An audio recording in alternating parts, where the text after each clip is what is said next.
now to our fireside chat. We're incredibly excited to have Fabrice Grinda with us today. Fabrice started as a serial entrepreneur. He co-founded OLX, a classified platform with 300 million users in 30 countries. Fabrice is now the founding partner of FG Labs, an early-stage venture capital firm focused on online marketplaces and network effects startups. Fabrice is one of the world's most prolific marketplace investors. He has invested in over 1,000 of them and seen more than 300 exits. So I would say that his pattern recognition on platform disruption is hard to match. Fabrice, welcome. Thank you for having me. Great. So I'm going to start with the launch of ChatGPT. So ChatGPT launched at the end of 2022, and so that was a big moment. And shortly afterwards, a few platforms like Chegg, a tutoring marketplace, started to lose 90% of their traffic to LLMs like ChatGPT. So a lot of marketplace founders panicked, worrying that effectively large language models could replace them. And I do remember at the time having conversations with marketplace clients, and of course, it's a lot more nuanced. But based on what you've seen of the last 3.5 years, are those fears justified or overblown?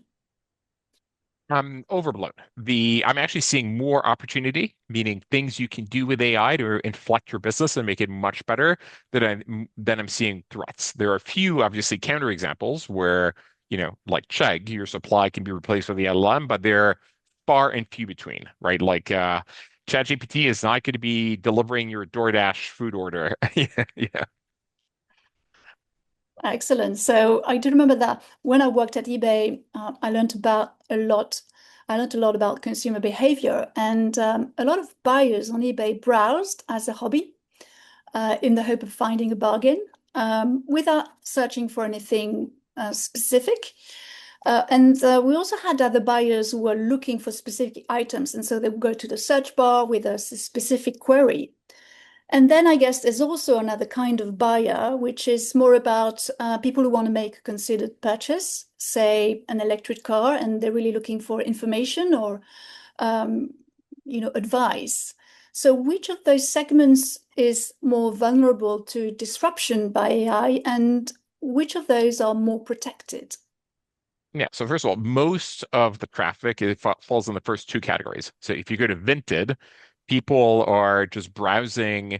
It's kind of shopping as entertainment. It's like looking at what's available with no real idea of purchase. The visit to purchase rate is reasonably low. And I can tell you that in the top 10,000 priorities in Anthropic or OpenAI, like creating a feed of entertaining shopping content that is bespoke for you is not in that list. And so the browsing as entertainment, which is the equivalent of like, going in Broadway and Soho, is fully protected. Like there's no efficiency to be gained. Number two, search reasonably protected as well, for two reasons. One is most people just go to Amazon or eBay or whatever destination they want. They're looking for something, given the market shares of these marketplaces. If you just want an OLED LG C3 65-inch TV, there's no reason to go to ChatGPT or Claude to start the process. You just go to Amazon, buy it, done, one click. And to the extent there's value capture at the top of funnel here, it's probably not more than the equivalent SCM value, right? Like, so it is, you can actually buy ads on Google and be in Google Shopping or be in the search results there, but it's tiny percentage of the value, especially since most of the value is derived from the execution, like inventory, shipping, payment, fulfillment, returns, et cetera, all the things that the LLMs are not going to do, don't want to do, or not going to do. And by the way, um, these marketplaces are winner takes most. So where you're getting this inventory from is actually one or two or three marketplaces max. So they have a lot of pricing power. So very little risk of disruption. Number Hmm. three, of course, considered purchases is much more risky Because if you don't know what you're looking for, an LLM is actually in a very good position to help you, especially if it knows you very well, what you need, like the type of house you should buy, the neighborhood you should be in, the car, etc. Now, whether a vertical integrated LLM within Amazon like Rufus or an Instacart or Carvana versus an OpenAI is the right answer, unclear. But honestly, even though there's more risk of disruption here, the more the marketplace does from a work perspective, the more value they're going to capture. So maybe you discover that the car you want to buy, you figure out which one it is on OpenAI. But at the end of the day, if the only place where you're going to get the experience you want is Carvana, they're still going to capture a very large chunk of the value. So I'm not too worried, frankly, even there.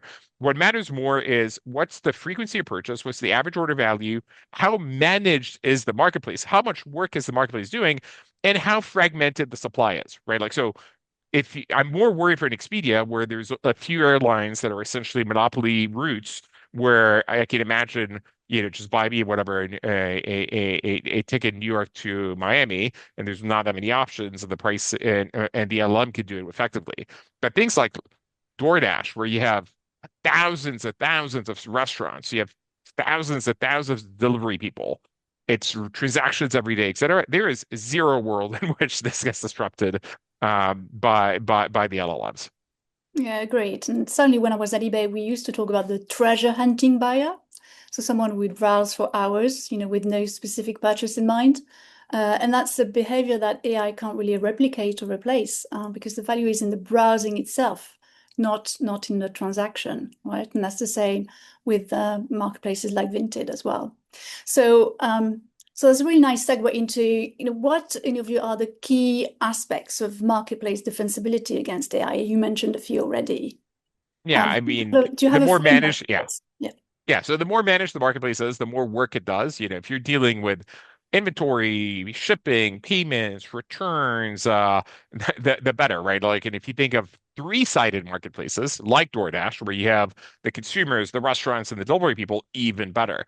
If the transaction volumes are low and frequent, Uber would fall in that category, also better. So Amazon, eBay, DoorDash, Uber, all these are protected from the LLM discoveries. The one I worry more about are the ones that are doing very little work and or letting people, do the work in themselves for finding the service provider, like the Thumbtack and Angie's List, the old school marketplaces or the Craigslist of the world where you do the work, like, oh, I want a handyman, and then 50 people apply. Like in an agentic world, the agent should be able to pick, the marketplace should be able to pick the person for you. And in fact, there are vertical marketplaces that are doing this that are disrupting these old school marketplaces. So I'm more worried about Expedia as well because consolidation of supply. But then again, it's not just if the supply is concentrated, it's not just bad because agents could go do it for you. It's actually bad in general. You have no pricing power, right? Like booking.com can take 15% commission on the hotels because there's thousands of long tail hotels. But in the airline world, you can't make 15% because of the supply won't pay it. So supply concentration and frankly demand concentration matters a lot, but it matters a lot in marketplaces regardless, Yeah. not just because of the LLMs. The LLMs make it worse, but it matters anyway. Yeah, exactly. Um, so in your view, AI can also offer lots of opportunities for founders, right? There are many examples like cross-border trade, where listings can be automatically translated, customer service automations, listing description enrichments, etc. Can you share some concrete examples of founders who are getting this right today? Yeah, so in Europe, my favorite company example is Vinted. Before Vinted came along, in Europe, it was really not Europe. It was you had a French side and you had a German side and you had a Polish side and you had a British side. But now they auto translate the listings. They auto translate the conversations between the buyers and the sellers. So you may think that you're speaking to someone in France, but actually they're in Germany and you're in France, and but you're both speaking in your native language. And so you're getting cross-border liquidity, which is allowing them to use the fact that they won in France and the UK to go and then win other geographies. And so now they've won essentially Italy and Spain and Portugal and Germany and Poland, et cetera, using their French liquidity. Obviously, you need embedded payments and shipping that's effective. But having that, the automatic translations matter a lot. Number two, in most marketplaces, especially the consumer-facing ones, 99% of people are buyers. They're not that many sellers because it takes work to sell.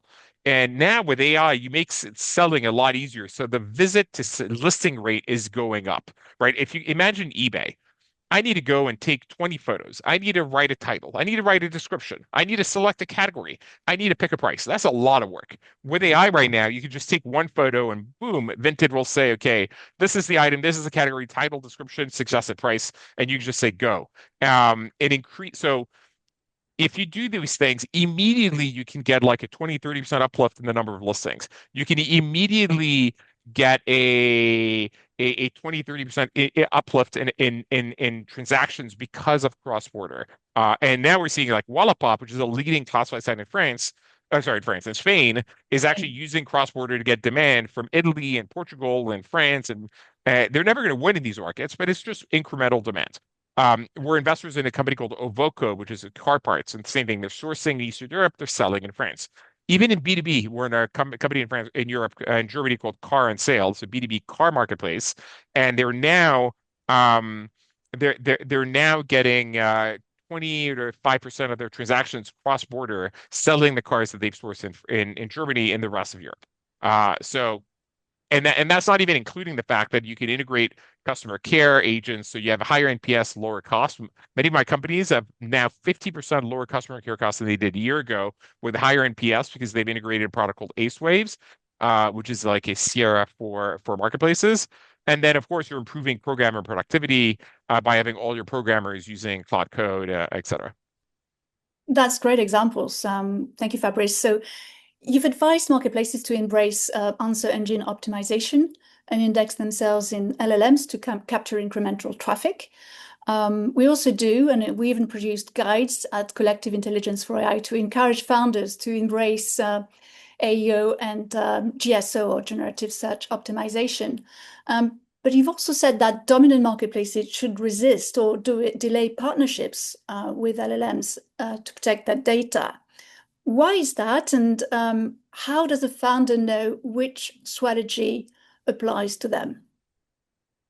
Well, to if you're hyper dominant, if you have a 95% market share, then yes, you should not index yourself, and you should not go index yourself in Google either, right? So to me, that if you don't want to change, if you're the dominant player, people come directly to you, then you don't want to change behavior, so you don't index yourself. But how many marketplaces in the world at that level of dominance of market share? Like, I don't know, five, three? Like, if you're going to index yourself in Google for SEM for SEO, then you should absolutely index yourself in the LLMs. And right now, they don't send you that much traffic, to be clear. I mean, right now, the LLMs are about a third of the traffic of the search engines, but in terms of traffic, they send you is like 2%, 3%. It's a much, much less because they give you an answer and then you go and execute it on your own. So it's free incremental traffic, but it's not a huge amount of traffic. But why not do it? But the way I would index myself is index yourself, but don't let them use you for training data, which is some of the settings you can set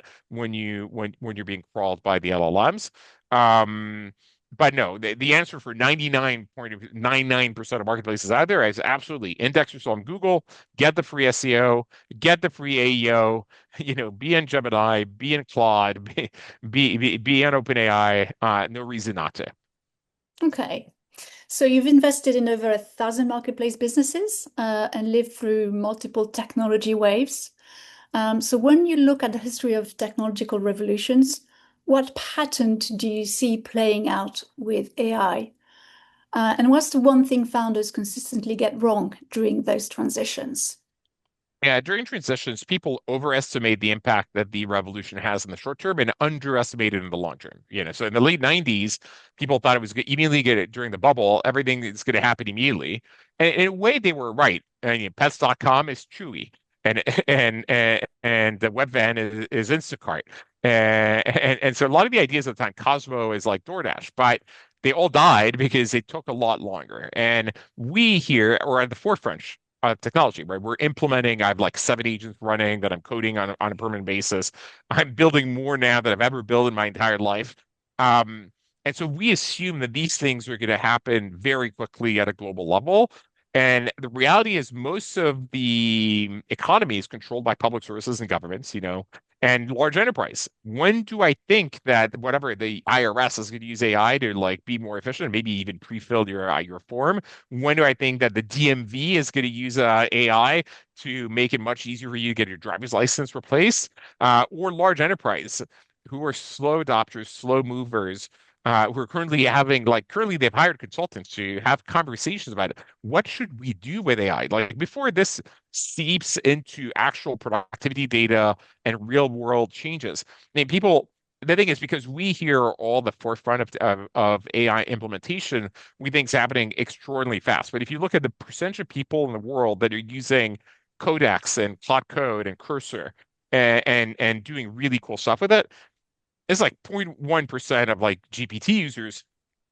And by the way, most of humanity has not used an LLM yet, right? Like, so we're still at the very beginning of the AI revolution, even though in the startup world, because of course it improves productivity and lowers costs, we're the early adopters who were using it very quickly. So to me, it's another productivity revolution. It's going to make things cheaper, better, faster, which is what the internet has always been about. But as usual, it'll take a lot longer than we think it does. I mean, let me give you a similar example. In 2012 or whatever, 2010, when I invested in Uber, I was worried that self-driving cars were going to remove the moat they have on drivers. And therefore, they were going to erode their dominant position. And I was worried that maybe because of self-driving cars coming around the corner, I should maybe not invest in the high valuations in Uber. We're now like, whatever, 16 years later, and there's only 3,000 self-driving cars on the road. Culture moves slowly.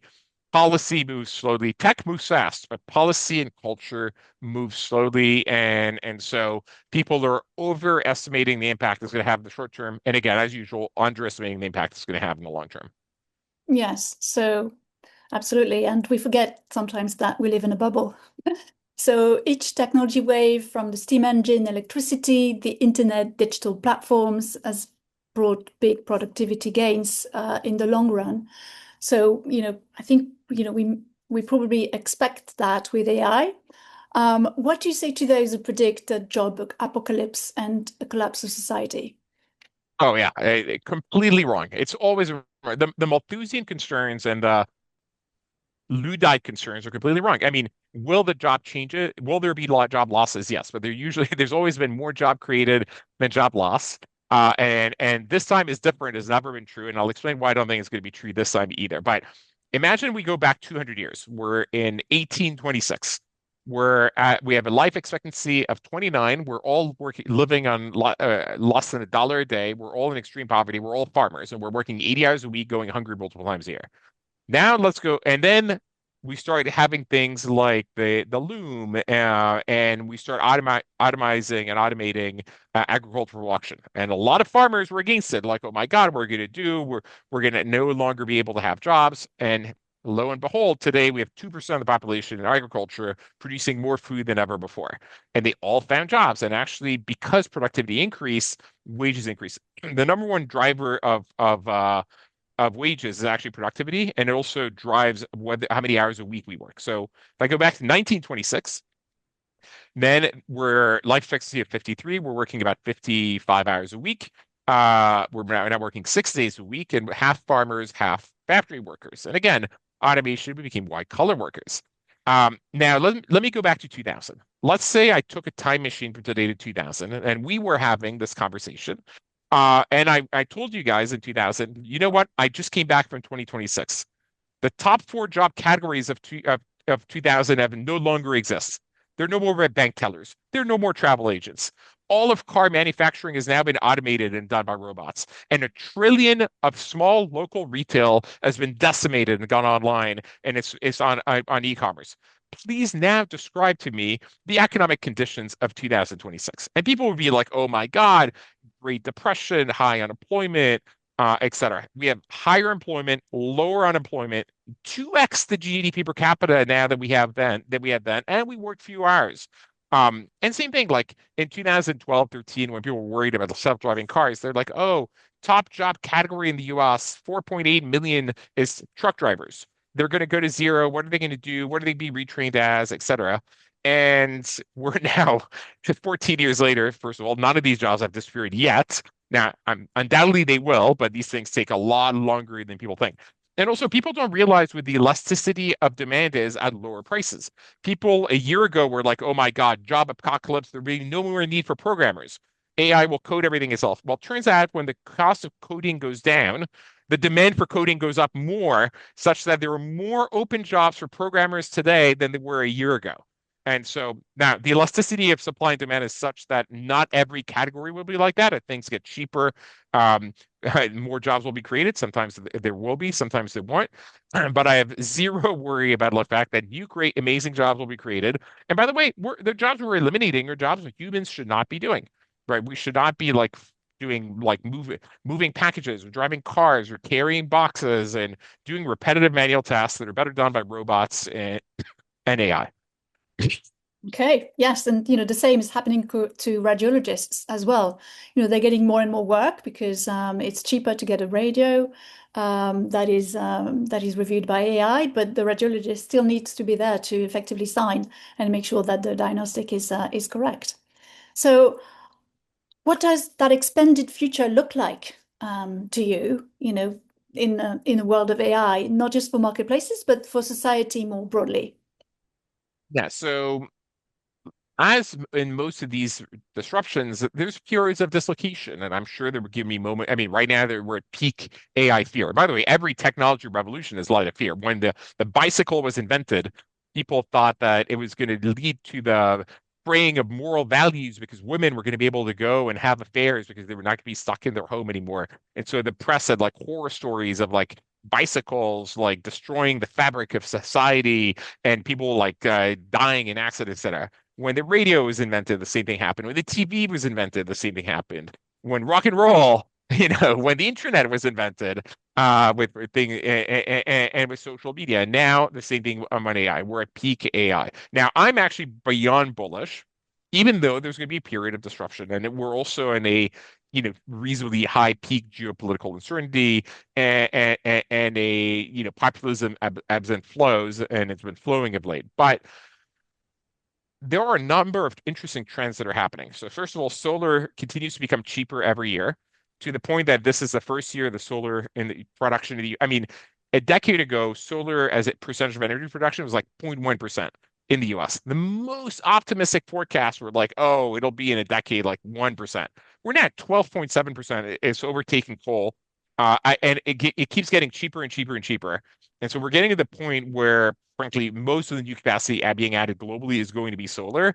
And at some point, we're going to have the marginal cost of electricity go essentially to zero.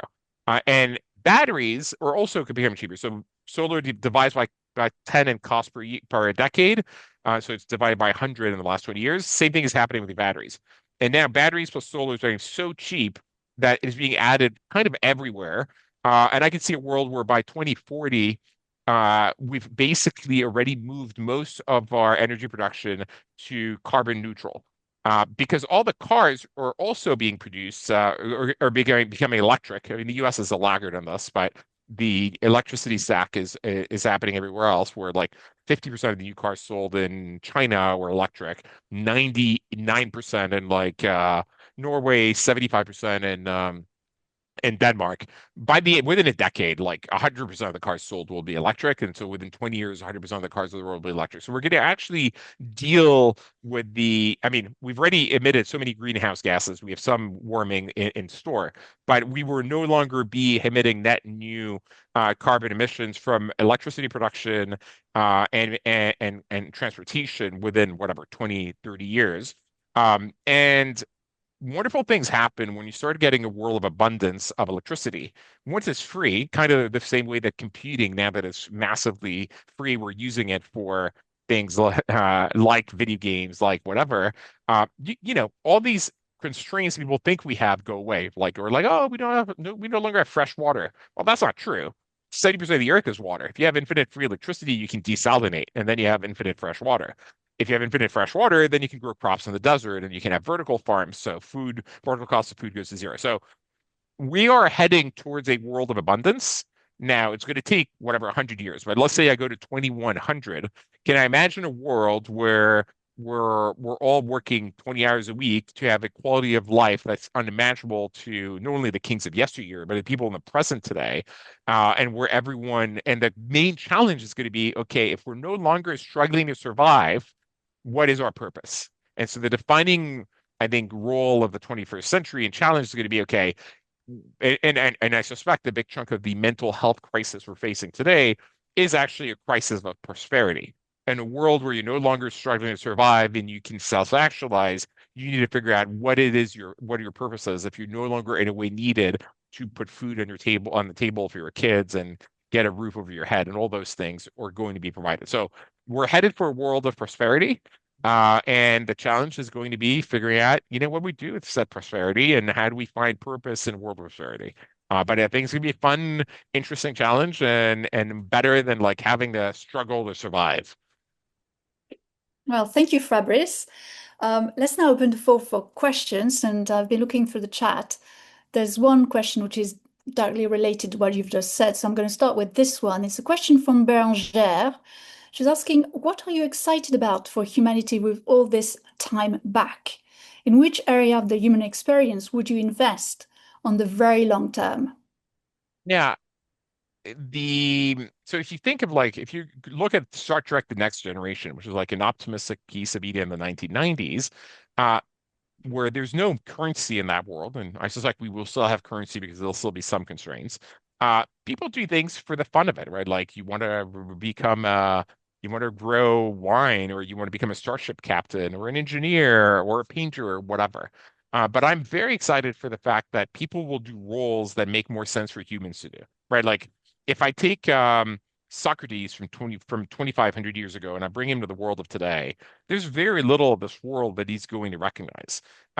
We can fly from one side of the world to the other. We can go to space. We have like these magical devices in our pocket where we have the sum to that total of humanity's knowledge and free global video communications. But like, for instance, the way we educate our kids hasn't changed. We have a teacher of variable quality spewing facts to kids of variable quality at the lowest common denominator. That makes no sense. I mean, we're gonna have AI teach the kids exactly the maximum of their capacity, and we, the humans, are not gonna be teachers anymore. We're gonna be coaches. We're gonna be helping them, et cetera. So people are gonna find in their free time to do things to do where they get value. And humans love social hierarchies, right? Like, so we always try to find something in which we're the best at, whatever this niche is. Whether I'm playing League of Legends or collecting stamps or playing in my local D&D game, whatever niche interests you have, your people are going to find something that allows them to be differentiated and be themselves. Now, then again, look, I've taken psychedelics. I've had many non-dual experiences, and I really believe like our purpose here is to just be ourselves. And by virtue of just being yourself, you're already of service to others. Like by being a good friend, by being a good parent, by having whatever interests you have and bringing your curiosity and passion and energy to those around you, that is enough. That is of service. And some people are called to do more at a large scale. Some people are not, but there's no judgment. Like this is all a game. This is all a video game, and we're playing the game of life. Excellent. So I'm going to go back to questions which are more in today's world. So let's see. Yes, so it's becoming easier for mid-sized retailers to open marketplaces, particularly to monetize non-purchasing traffic with additional inventory. And I think the question is, do you see a limit with this type of marketplace? Well, so first of all, normal retailers that are like have brands and inventory, it's actually not super easy for them to manage third-party inventory because the KP the KPIs and OKRs that make them best at inventory management and turning around, et cetera, are pretty different from like picking the right suppliers, making sure that the NPS remains high even though they're not controlling the experience, having managing the either payments or returns or whatever on behalf of third parties. So there's an entire skill set that needs to happen. And yes, Amazon has clearly done it right? Like Amazon used to be 100% first party, and now the majority is third party. But it's not that easy for many first party marketplaces to have third party and become good at it. But if you can, it's great. Like I'm an investor in a handbag market company called Rebag, and they historically would buy users use whatever Birkin handbag, and then they would detail it, clean it, and resell it. And so of course they held inventory. Now they found a number of professional qualified sellers that they're willing to let on the platform without themselves taking inventory, et cetera. And the margin is lower, but also the cost of sourcing them is a lot lower. But in that world, you need to be very careful who you let on the platform. So for some people, it makes sense. For others, it doesn't. But the KPIs and OKRs that are required to succeed are different from the one of your core business. So make sure you have the right people to manage this. Okay, thank you. So we have a couple more questions, but I think we've run out of time, unfortunately. Fabrice, if you would be so kind to answer the questions in the chat, that would be wonderful. Thank you so much for a fascinating discussion. It's been great to have you. Thank you. Thank you.